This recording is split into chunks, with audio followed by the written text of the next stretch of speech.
Bonsoir Christophe Grosjean. Bonsoir madame. Château Eumrindos, Pays Basque, Biarritz, une étoile. La première aux Épicuriales. La première fois, oui, tout à fait. Alors, jeune chef, quel âge vous avez? Presque 40. Moi je me permets, je suis une fille. Est-ce que vous pouvez me raconter un peu votre parcours?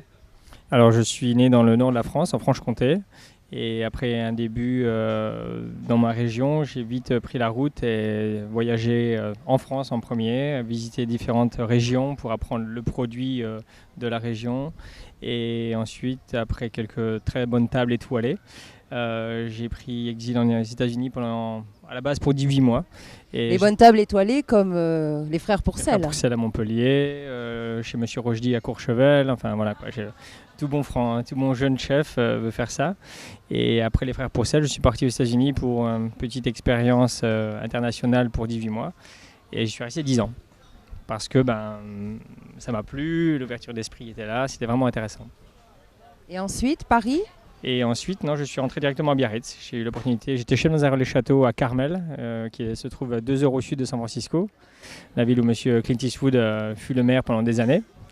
Et en tant que chef relais château, j'ai visité un autre relais château lors de mes vacances en 2010, qui est maintenant mon restaurant, le château de Brindos. Donc voilà. Donc un véritable parcours culinaire. Quel est le produit que vous aimez travailler?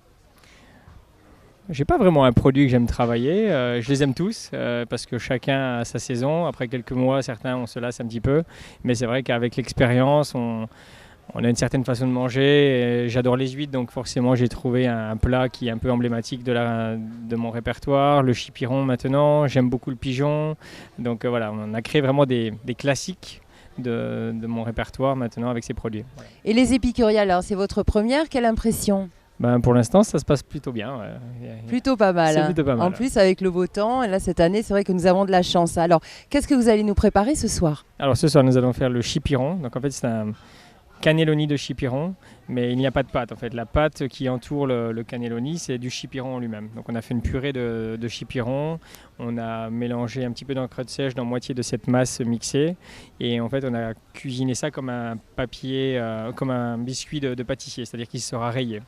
Et à l'intérieur, vous avez du chipiron cuit qui est snacké à la plancha, avec un risotto de riz vénéré lié au parmesan. Donc c'est très très bon, très très fort en chipiron dans le bon sens du terme. Et la surprise, c'est que la pâte, qui d'habitude a de la résistance à la cuillère, là étant donné que c'est du chipiron, c'est tout mou. Donc la cuillère plonge à l'intérieur de l'assiette et c'est plutôt pas mal. Et on met ça avec un petit beurre de yuzu qui vient juste se relever mais sans trop l'acidifier. Voilà. Et ensuite, vous avez un lapin, un petit râpe de lapin avec une raviole avec les épaules, une purée de fèves, des salsifis, une petite chapelure de salsifis. Et en dessert, nous allons faire un millefeuille cylindrique de fraises et rhubarbe. Voilà. C'est tout un programme. Très facile à manger, contrairement à un millefeuille classique.